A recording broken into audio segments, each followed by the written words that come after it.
कमाल का देश है साहब। पिज्जा इस देश में 30 मिनट में घर पे आता है। 30 मिनट में नहीं आया तो पैसे वापस कर देते हैं। आप पुलिस वालों को बुला के देखिए।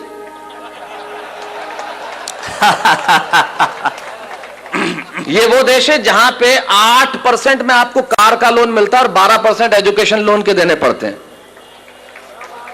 वाह वाह वाह वाह। कभी सलमान के बालों तो कभी कैटरीना के गालों पे मर गए। आज इस अवसर पे इससे बढ़िया पंक्तियां मुझे याद नहीं आती। क्या बढ़िया बात कहते हैं वो कवि कि कभी सलमान के बालों कभी कैटरीना के गालों पे मर गए, कभी चुंबन कभी चेहरे कभी चालों पे मर गए। ऊपर बैठ के भगत सिंह भी कहते होंगे यार सुखदेव राजगुरु हम भी किन सालों के लिए मर गए। वाह वाह वाह वाह वाह वाह। अमेरिका में एक प्रांत है टेक्सास और वहां एक शहर है ह्यूस्टन। कुछ लोग हां भर रहे हैं। इससे यह जाहिर नहीं हो जाता कि उन्होंने देखा है और इससे यह भी जाहिर नहीं हो जाता कि उन्हें पता है। इससे यह जाहिर होता है कि आदमी समझदार है और सामने वाले को यह जताना जानता है कि मैं जानता हूं। तो टेक्सास में ह्यूस्टन शहर में जब मैं काव्य पाठ कर रहा था और काव्य पाठ करने के बाद जब मैं बैठा तो बैरागीदार जैसे लोग मिलते हैं आके मिले और कहने लगे माइक पे खड़े होकर बहुत चिल्लाते हो कि हमारा हिंदुस्तान ऐसा है, हमारा मुल्क ऐसा है, हमारा देश ऐसा है, हमारा देश वैसा है। आखिर तुम्हारे देश में रखा क्या है? यकीन मानिए मेरे मन को बहुत चोट पहुंची, बहुत पीड़ा हुई। मेरी जगह आप होते तो आपको भी चोट पहुंचती, बहुत पीड़ा होती। लेकिन मेरा दर्द सुनना साहब, मुझे चोट इसलिए नहीं पहुंची कि उसने मुझे ये कहा कि तुम्हारे मुल्क में क्या रखा है। मुझे पीड़ा इसलिए हुई कि कहने वाला लड़का खुद एक हिंदुस्तानी था जो सारी उम्र यहां पला, यहां बड़ा, इसकी माटी में रहा, जिसकी शिराओं में हिंदुस्तानी पिता का रक्त और जिसकी धमनियों में हिंदुस्तानी मां का दूध बहता हो। वो किसी दूसरे मुल्क में जाके अपने ही मुल्क वाले से ये कहे, एक हिंदुस्तानी जब दूसरे हिंदुस्तानी से ये कहे कि तेरे हिंदुस्तान में क्या रखा है, तो चोट पहुंचना स्वाभाविक था। तब मुझे महाकवि कन्हैयालाल सेठिया जी की एक कहानी याद आई और उस कहानी को मैंने कविता की आत्मा बनाया। क्यों मुझे पीड़ा पहुंची, क्यों मुझे कविता लिखनी पड़ी? कन्हैयालाल जी लिखते हैं कि लोहा और सोना आपस में बात कर रहे थे। तो लोहे ने सोने से सवाल किया कि यार तू सोना है, मैं लोहा हूं। आपस में बातचीत शुरू हो गई।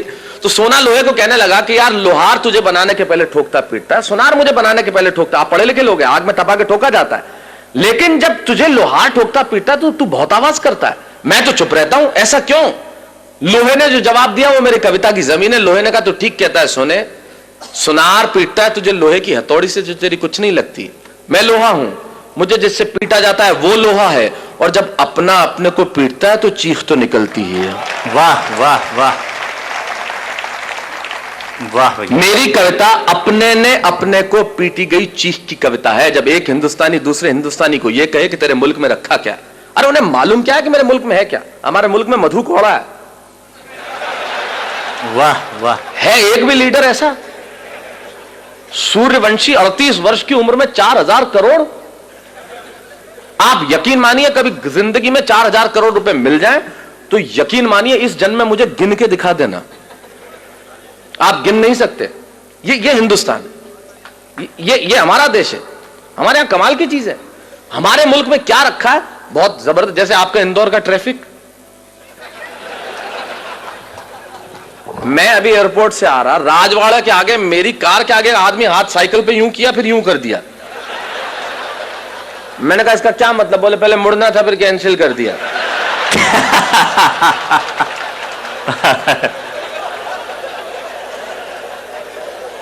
अब कर लो, आप क्या कर लो, ये अपने इंडिया में ही हो सकता है। कार में आगे एक औरत हाथ निकाले भी, मैंने कहा इसको मुड़ना होगा, आधे घंटे तक मुड़ी नहीं। मैंने कहा बहन जी क्या? अरे नहीं, बोले मैं तो नेल पॉलिश सुखा रही थी। ये अपने मुल्क में ही हो सकता है। तब मैं बताता हूं मेरे मुल्क में है क्या। दो दृश्य करता हूं पैदा। अमेरिका में एक लड़का मुझसे कहता है तेरे देश में रखा क्या है। तब सुनिए कि अमेरिकन परिवार में एक लड़का घर में आया, बहुत समय बाद सुना था तो हो सकता है मैं कहीं इधर उधर हो जाऊं, लेकिन याद करने की कोशिश करता। अमेरिकन परिवार में एक लड़का घर में आया और अपने पिता से कहने लगा, come on dad what a bad day. Come on dad. American परिवार में एक लड़का घर में आया और अपने पिता से कहने लगा, come on dad what a bad day, I just want to change my girlfriend. ये बेटा बाप से बात कर रहा है। Come on dad what a bad day, I just want to change my girlfriend. अब मैंने तुरंत ये शब्द सुना और मेरे कान खड़े हुए। मैंने कहा सुनो, काम की बात चल रही है। मैं रेगिस्तान का निवासी, वैसे ही सूखाग्रस्त इलाका, तो ऐसे शब्द सुनने में बड़ा अच्छा लगता है। Come on, Dad, what a bad day. I just want to change my girlfriend. पिता बोले, okay, okay, don't get tense. Just think she was a nonsense and change it. और अब मैंने कहा गजब का बाप है, कितना सपोर्टिव फादर, अपने बेटे को खुद कह रहा है कि सारी चिंताएं हटा, और दूसरी लड़की। मैं आपके जनरल नॉलेज को प्रणाम करना चाहता हूं, और जिस भाषा की अशोक भाई साहब बात कर रहे थे, हिंदी साहित्य आपका बरसों तक ऋणी रहेगा। आपने जो शब्द सौंपा है, समवेत स्वर में सैकड़ों लोगों ने जो एक साथ कहा है, पटा। मैं किसी और शब्द का भी प्रयोग कर लेता, लेकिन जब आपने कह दिया तो वैसे अच्छा एक बात है, इस शब्द का कोई तोड़ भी नहीं है, हो ही नहीं सकता। जो परिश्रम, जो मेहनत, जो पसीना पटाने में है, वो किसी और शब्द में आए। आप पटाने में मतलब आप प्रक्रिया नहीं समझे, मैं शब्द की बात कर रहा हूं, वो किसी और शब्द में आ ही नहीं सकती। मैंने अंग्रेजों को कहा तुम हमारा क्या खा के मुकाबला करोगे बताओ, तुमने हमारी जोड़ के शब्द ले आओ बस। बोले क्यों? मैंने कहा तुम चेहरे को अंग्रेजी में क्या कहते हो? बोले फेस। मैंने कहा थोबड़े को बताओ। बोले पत्नी को अंग्रेजी में क्या कहते हो? बोले वाइफ। मैंने कहा लुगाई। मैंने कहा तुम मुकाबला कर ले बस हमारा, कहीं से मुकाबला करके बता दे कि तू क्या करता है। मैंने कहा तुम्हारा किसी से मतलब तुम्हारा किसी से मोहब्बत हो जाए तो क्या बोलते? बोले अफेयर। मैंने कहा लफड़ा। बोल। मैंने कहा तुम अगर कुछ पियोगे तो क्या बोलोगे? बोले आई विल ड्रिंक लस्सी। मैंने कहा जा इंदौर में, बोले एक गिलास लस्सी हेड़ ले। तेरा बाप नहीं ला सकता है शब्द, हमारा मुकाबला कर सकता है क्या? कर ही नहीं सकता। फिर मैंने कहा हमारी पत्नी रोज उठ के हमसे एक वाक्य बोलती है तो उसका अंग्रेजी में अनुवाद कर दे, मैं गुलाम हो जाऊंगा तेरा। बोले क्या बोलती है? मैंने कहा बोलती है तुमसे शादी करके तो मैंने करम ठोक लिए हैं। मैंने कहा ला करम और ठोक, तेरा बाप अंग्रेजी में नहीं ला सकता करम और ठोक। मैं चाहता हूं हमारी हिंदी भाषा के सम्मान में एक बार जो अद्भुत भाषा है हमारी। वाह वाह वाह वाह, स्वागत है स्वागत है स्वागत। कर ले कोई मुकाबला, हमारा क्या करेगा? बोले पत्नियां ऐसे बोलती है। मैंने कहा इससे ज्यादा बोलती हैं। मैं अपनी पत्नी को गोवा घुमाने के लिए ले गया तो कहीं था नहीं, चर्च में ले गए, उसने श्रद्धा के मारे ईसा मसीह के पांव छू लिए। मैंने कहा तू मेरे तो नहीं छूती। बोले तू भी लटक जा। मैंने कहा तू तो अनुवाद करके बता दे इसका।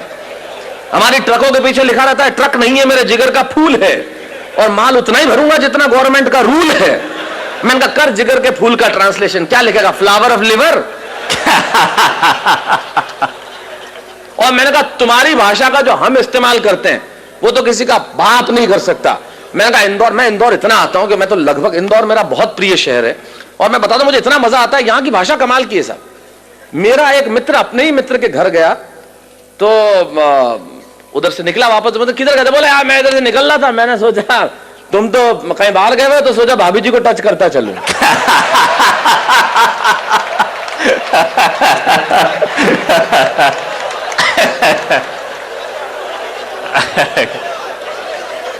ये हम कर सकते, ये हमारी भाषा का।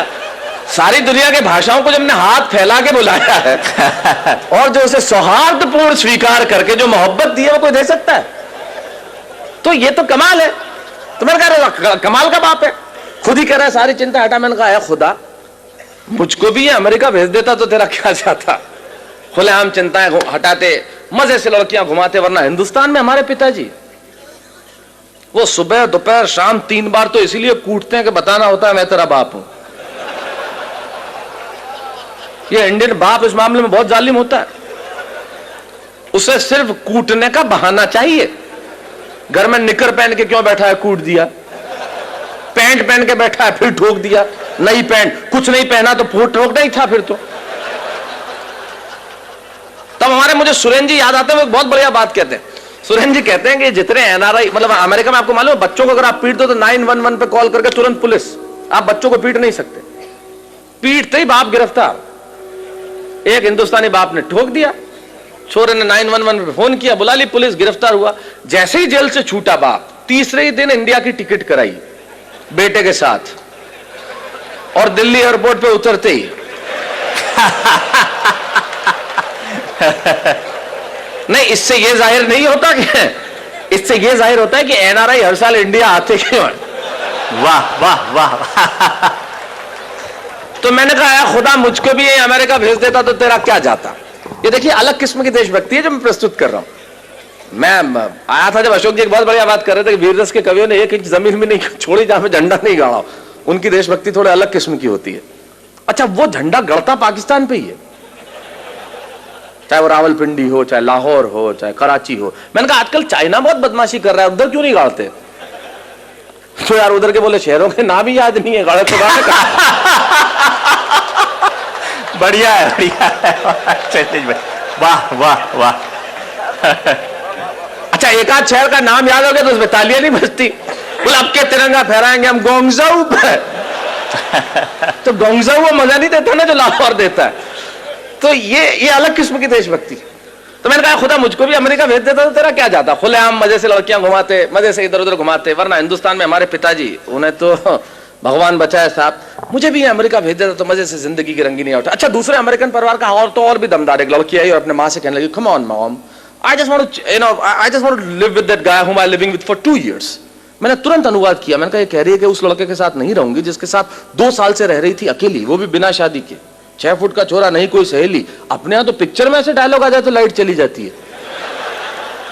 और ये देश कितना एडवांस है, हम इनसे कितना पीछे, कितना नीचे। मुझे भी अमेरिका आ जाना चाहिए और जिंदगी के मजे उठाना चाहिए। अब यहां से वो बात शुरू करता हूं जिसके लिए कविता लिखी। मुझे भी अमेरिका आ जाना चाहिए और जिंदगी के मजे उठाना चाहिए। ये बात मैंने वहां रहने वाले एक बुजुर्ग जोड़े को बताई तो उन्होंने बहुत धीरे से मेरा कंधा थपथपाया। ये बात कि मुझे भी अमेरिका आ जाना चाहिए और जिंदगी के मजे उठाना चाहिए, ये बात मैंने वहां एक रहने वाले बुजुर्ग जोड़े को सुनाया तो उन्होंने बहुत धीरे से मेरा कंधा थपथपाया और कहने लगे, बेटा ये बातें, ये रोशनी, ये चमक, ये दमक लगती बहुत सच्ची हैं और लगती भी खूब अच्छी हैं। अरे तुम्हें क्या मालूम, ऊपर से हंसते हम भीतर कितना पिसते हैं, इन आंखों से आंसू रिसते हैं। अरे तुम्हारे मुल्क में और कुछ नहीं होगा पर वहां सच्चे रिश्ते हैं। वाह वाह वाह वाह, बहुत अच्छा, बहुत अच्छा। तुम्हारे मुल्क में वहां कुछ नहीं होगा पर ये रिश्ते हमारे मुल्क में ही हो सकते हैं मित्रों, ये रिश्ते हमारे मुल्क में ही हो सकते हैं। ये जो सम्मान की परंपरा बची है वो इसी देश में बाकी रह गई है। तब कहता हूं कि तुम्हारे मुल्क में और कुछ नहीं होगा पर वहां सच्चे रिश्ते हैं। अरे वहां बेटा शाम तक घर नहीं लौटे तो पिता को खाना नहीं भाता। और अगली पंक्ति में बात कितनी छोटी लेकिन तर्क कितना बड़ा कि वहां बेटा शाम तक घर नहीं लौटे तो पिता को खाना नहीं भाता। और इतनी तमीज तो है कि छोटा छिप जाएगा लेकिन बड़े के सामने सिगरेट नहीं पी पाता। इतनी तमीज तो है कि छोटा छिप जाएगा लेकिन बड़े के सामने सिगरेट नहीं पी पाता। और बहन बहन जब विदा होती है ना तो आंखों में आंसू सच्चे होते हैं और घर घर में पांव छूने वाले छोटे बच्चे होते हैं। मित्रों यकीन मानिए एक बात इन कवियों की उपस्थिति में कहना चाहता हूं, जो चीज हमारे पास है शायद उसके होने का एहसास हमारे पास नहीं है। मैं सिर्फ एहसास कराने के लिए आया हूं कि हमारे पास क्या है जो दुनिया के पास हो नहीं सकता। पूरी दुनिया के ग्लोब पे छोटे बड़े मिला के लगभग 183 देश हैं। छोटे बड़े कर लेंगे जो यूएन के सदस्य नहीं है तो 200-203 देश हैं। बैरागीदा अशोक जी जिनकी कविताएं सारी दुनिया में गूंजी है, एक कवि होने के नाते, एक अभिनेता होने के नाते सारी दुनिया में जाता हूं और सारी दुनिया के देखने के बाद इनकी उपस्थिति में एक बात दावे से कहता हूं, पूरी दुनिया के ग्लोब पे होंगे 203 देश साहब, लेकिन सिर्फ एक देश ऐसा है जहां बच्चे माँ बाप के पांव छूते हैं, वो देश हिंदुस्तान है, दूसरा कोई देश नहीं है। तब कहना चाहता हूं ये इसी मुल्क में बचा है। तब कहना चाहता हूं कि विदा होती है ना तो आंखों में आंसू सच्चे होते हैं और घर घर में पांव छूने वाले छोटे बच्चे होते हैं। ये बात सुन के मैं सोचने लगा कि बात में दोस्त दम है।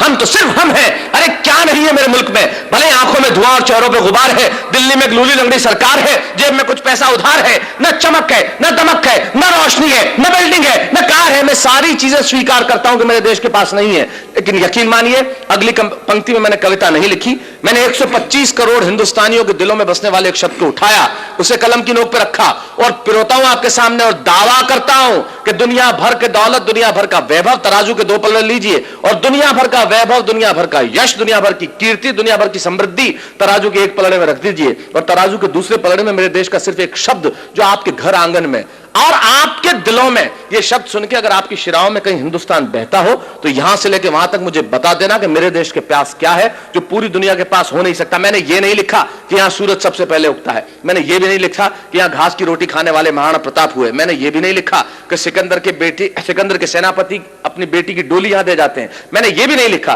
कि यहां पन्ना धाय स्वामी भक्ति में बेटा कटवा देती है। मैंने ये नहीं लिखा कि हाड़ी रानी शीश काट के थाली में रख देती है। मैंने ये कुछ नहीं लिखा क्योंकि ये सच हम जानते हैं। मैं तो सिर्फ एक पंक्ति कहता हूं, एक शब्द मात्र कहता हूं कि वो जो हमारे देश में बसता है दुनिया भर में हो नहीं सकता।